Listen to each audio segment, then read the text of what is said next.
A few weeks ago, I put out a video reviewing the Redragon K512 Shiva membrane keyboard, which was a gaming keyboard that was full size. It wasn't mechanical, but I liked it for what it was, and for the price, I thought it was pretty cool. In that video a couple times, I mentioned my daily driver, which is my 65% keyboard, which is an Acco 3068, I think?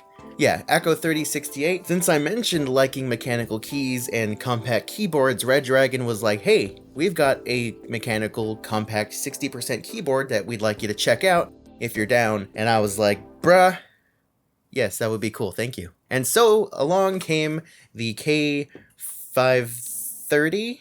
These numbers get confusing. Why, like, Razer just calls everything the Black Widow and they're done with it. And so they sent me their brand new mechanical 60% keyboard, the K530, or as it's also called, the Draconic. Now let's roll that beautiful B-roll.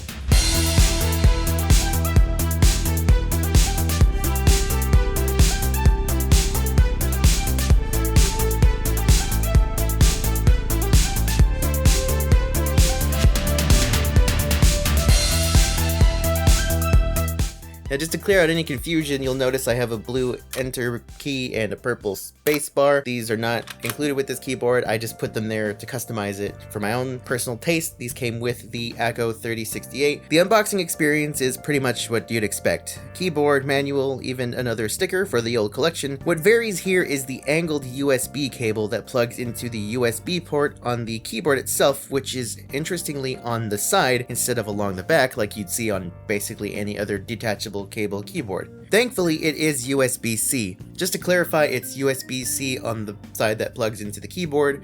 The other end of the cable is USB-A, which plugs into any USB port you have on your computer. I've seen some people who get upset on like Amazon reviews because the other end of the cable is not USB-C, which is kind of like, of course, like I don't understand why you would need a USB-C on the other end for a keyboard. I don't know. But anyway, it is USB-C to USB-A. So if you're hoping that it's USB-C on both ends, it's not, and you're weird. In addition, you'll receive a keycap puller, which I would not recommend using if you don't want to risk scratching your keycaps. Go with something more like this one with the thin metal wires. And to my surprise, there is also a key switch puller, and a little box full of extra switches, because this thing is actually hot swappable. On Amazon it says that the switches are hot swappable with Redragon switches. I don't know if Redragon switches are made differently or have a different kind of shape or size as far as hot swapping with other hot swappable switches you can find on the market. I don't have any of those to try out, but just know on Amazon it specifically says Redragon switches, so if you're looking to get this thing to hot swap with something else like Kale or whatever else, purchase at your own risk or do your research first. This thing retails for $69.99, which is not bad for what you're getting. I mean, it is a nice compact 60% keyboard with RGB, even has software you can use to customize some of the lighting and set macros. And as far as I can find, and this is just from searching on Amazon and through Redragon, I believe this only comes with brown switches. The switches are, well, it says Otemu x Redragon, so I guess it's like a collab kind of thing. I would just say they're probably more on par with Otemu, so if you've ever used those, you kind of know what to expect with these Otemu browns. Although, like I said, it is hot swappable,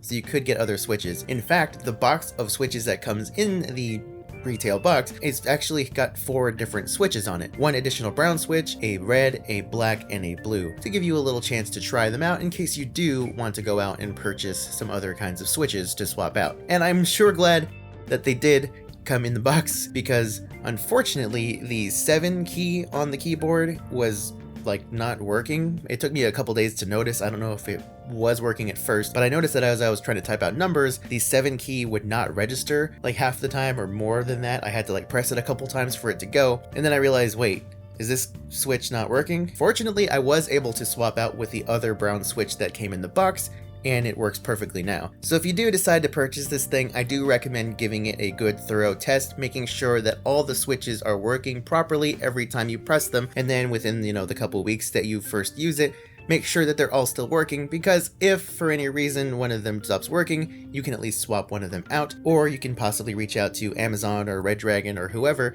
to find that they can help you out. I lost focus for a second there. Now, as I mentioned before, the keyboard comes with brown switches, which if you're not familiar, have a sort of a tactile bump.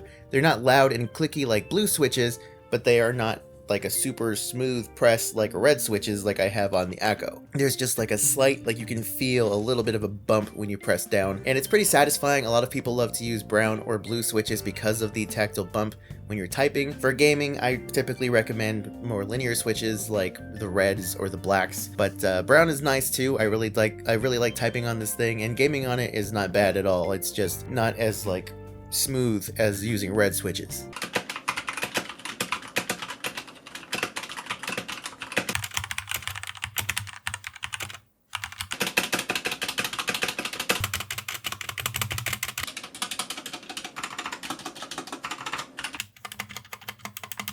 Now the RGB is pretty nice. It's nice and bright, and it doesn't look like super cheap. You have the different typical options of lighting as far as like the color wave or all the other weird ones. I'll just cycle through them on the screen so you can see what I'm talking about. But the cool thing is this does have per key lighting, so if you want to, you can actually go in there and just set certain colors for specific keys. It looks nice. I like how it looks, and you can go ahead and customize it if you want. There's a gosh diddly dang hair in my glasses. It's tickling me. And one nice thing that's typical with most keyboards nowadays, unless you're buying like Logitech or Corsair or older Razer keyboards, is that this keyboard has a standard bottom row. Why is that important? Because for a lot of keyboard enthusiasts, especially when it comes to compact 60% keyboards these days, a lot of people like myself like to buy custom keycaps and swap them out. If you have a standard bottom row, it makes it much easier. I had a non-standard bottom row on my Razer Black Widow Tournament Edition, and I had to keep the whole bottom row with black keys, and it looked weird with the rest of the keys being blue and white. So fortunately, if you do want to buy custom keycaps for this thing, you've got plenty of options because you can just fit whatever, basically 99% of the sets out there. Speaking of keycaps, the keycaps that are included on this thing are... don't know if they're PBT or ABS. I'm not 100% sure on how to tell just by feeling them, but what I do know is that I don't like them. They're not terrible. Like, they've got like the typical kind of textured feeling that you'd feel on top of keycaps, but the sides are glossy, and I don't like it. I don't like it. It gets dust all over it, and it's like fingerprinty on the sides. I'm not a fan of gloss when it comes to my peripherals, not even mice. Just give me matte and something that's gonna look nice and not have a bunch of fingerprints and oils all over it, whereas this is just not super great. Speaking of replacing the keycaps, one thing to keep an eye out for is that some of the keys on this thing have some side printed legends to show you some of their secondary and thirdary functions. You're just gonna have to kind of keep them memorized, or like maybe take a picture of this thing to keep handy whenever you need to reference it. Speaking of secondary and thirdary functions, as I mentioned a moment ago, that is because this actually has two different function keys. It has your normal function key right there, which you see as FN, but in the side print you see it's FN1, and then right next to it is FN2. That's because some of these keys actually have multiple functions depending on which of these function keys you're going to press. So it's pretty cool. You do have a lot less keys than you might have on a normal keyboard or even a 10 keyless keyboard, but you've at least got options to use a lot of those keys that you might miss. Your function row over along with the number row, and then you've got your secondary functions like your RGB brightness and cycling through the colors. It's all pretty great. Now, as I mentioned, there are macros. You can use the software to program macros, but if you don't want to use software or install it, you can program macros entirely on the keyboard itself. So 1 through 6 are numbered G1 through G6, which are going to be your macro keys. 7 has the record, which you can use similar to the record function on the K512, where you use that to start recording your macro. You enter the key that you want to program, you do the macro that you want to do, and then you press a button again. It's in the instructions, okay? I don't use macros. The instructions are all included. It's all there. It's all pretty simple when you just look at them in front of you. So just do that. Just know that this thing has macros that you can program, and that's pretty cool. And then there is actually a surprise secret third function key, which is the caps lock key, or as it's labeled on the side, the magic function key. Now, the way that this works, and this is pretty cool, is that you can basically, you have to use the software for this, but you go into there and you can assign the magic function as a toggle for either function 1 or function 2. So if you want to turn this on and have it act as though you were holding down function 1 or function 2, you choose which one of them you want it to be, and then you just do that. You do the thing. So for example, the WASD keys on the board have a secondary function as the up, right, left, and down arrow keys, which you can only use by holding down function 1 and then pressing the key. But if you assign function 1 to the magic function caps lock toggle, all you have to do is press caps lock, and then you can just use W, A, S, and D as arrow keys without having to hold down a second key, so you can just do it all with one hand. So that's pretty neat. They really thought this through and thought through a lot as far as using a limited space keyboard with tons of functions. It's actually really impressive. Now, the only thing that bothers me about this keyboard, and I could be wrong, forgive me Redragon if I am wrong, but I looked through and I'm looking at these keycaps and I cannot find any kind of media control at all. There are ways to adjust the brightness on the RGB itself. There's, of course, like your home key, your end key, etc. But I see absolutely no volume up and down or mute keys on this thing. Now, I haven't really used dedicated media keys like a lot of bigger popular keyboards like Corsair and Logitech will have on the top of the keyboard. I haven't used those in a long time. My Echo actually has the volume and mute controls assigned to various keys on the keyboard. This doesn't seem to have that at all, and I don't know why, because there are plenty of keys on here that have no secondary function that they could have just thrown that on.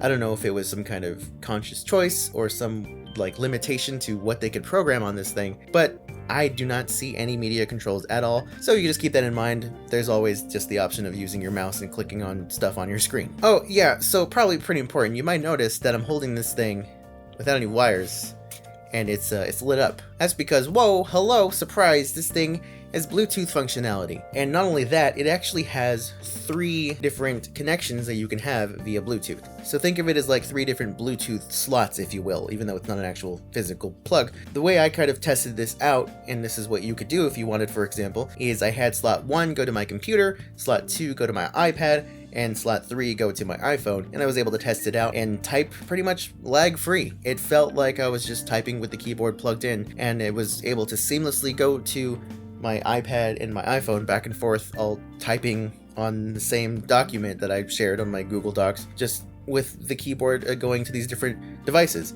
The only exception being my computer. For some reason, it didn't go back onto my computer seamlessly. I had to like unpair and repair it, but that might just be because my computer doesn't have Bluetooth built in. It uses like a secondary dongle that I bought on Amazon for like $8, so that might be the fault of the dongle. Now, that works great for typing, but how does it function for gaming?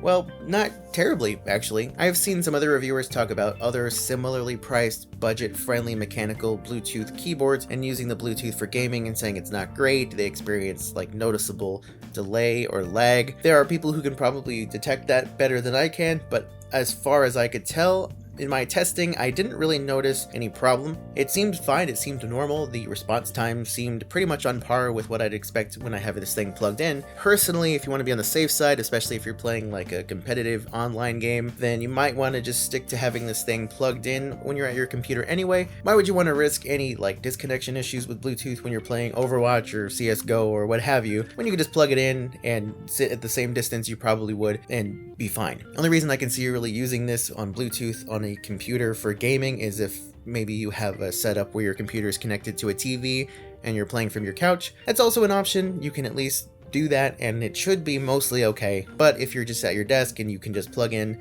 I recommend sticking to that. So just to recap, as far as downsides, I did experience that one switch that was not working correctly, but I was able to swap it out with the one included in the box. I just hope none of the other ones go out anytime soon. But so far, everything else other than that has been smooth. Again, the keycaps are not personally my cup of tea because I don't like the gloss. If it doesn't bother you, that's fine, or you could always just buy some other keycaps that you want to put on this thing instead. Other than that, it functions well, it looks great, it has flippable legs, which I forgot to mention, so if you're into those, I don't use those, that's why I probably forgot, but if you do want to raise it up, you can raise it up so it can stand on mountains. You raise me up so I can stand on mountains. That's how this video is going to end. Anyway, check out the links in the description if you want to check this out. I might have a paid Amazon link in the description as well. I'm not sure. That's it.